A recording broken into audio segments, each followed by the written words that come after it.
You've got questions? We've got answers. Hi, I'm Kevin Eikenberry, answering the questions that new leaders ask us.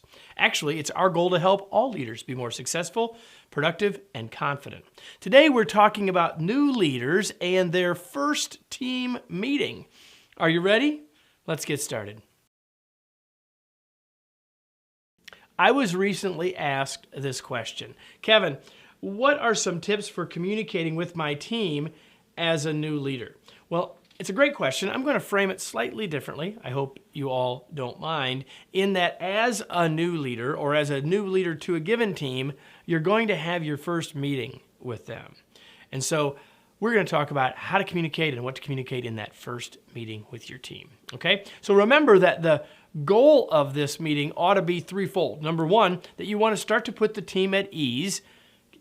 That's sort of there's some anxiety here for all of you. Try to set a little bit of ease. Number two, you want to provide some information, and we'll talk about what information. And thirdly, you want to set the table for building a good relationship with all of those team members. So with those goals in mind, let's talk about what your agenda ought to be for this first meeting. Number one, let them get to know you.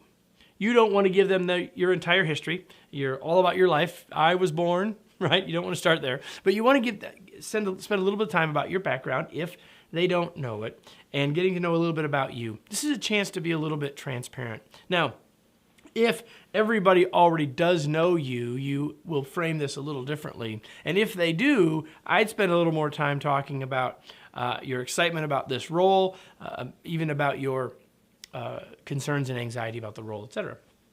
Number two, set time to get to know them. Now, I don't expect you to do this in this meeting, and giving you this advice in this video is a little hard because I don't know if you're going to have a team of 2 or 22, so it's going to be a little bit different. But at a minimum, what you want to do here is to let everybody know that you want to set up time with each of them to get to know them and their work.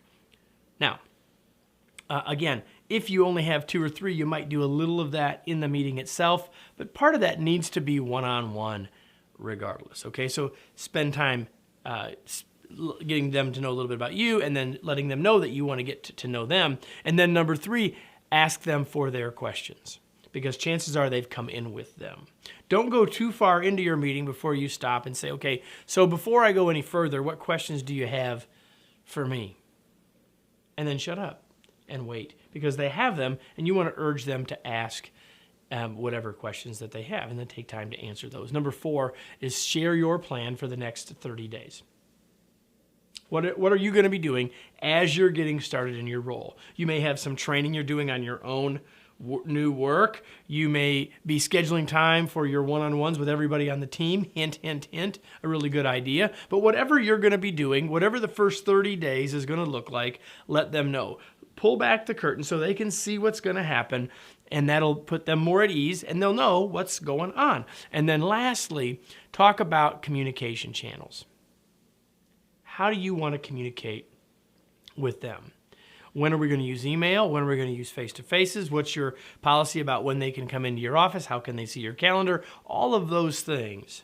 Frequency and media and all of those things. Talk about that because if you don't talk about it, they'll think it's like the last supervisor was and your style might be different. That may have been where one of the problems was in the organization before, was lack of communication, and you want to make it better. So spend some time very specifically talking about communication channels. So those are 5 things that I hope you'll do in your first meeting with your new team. When you do these things, it'll be a more successful meeting, and you really will set the table for a better future with those team members. So I hope that's helpful. Let me close with today's tweet.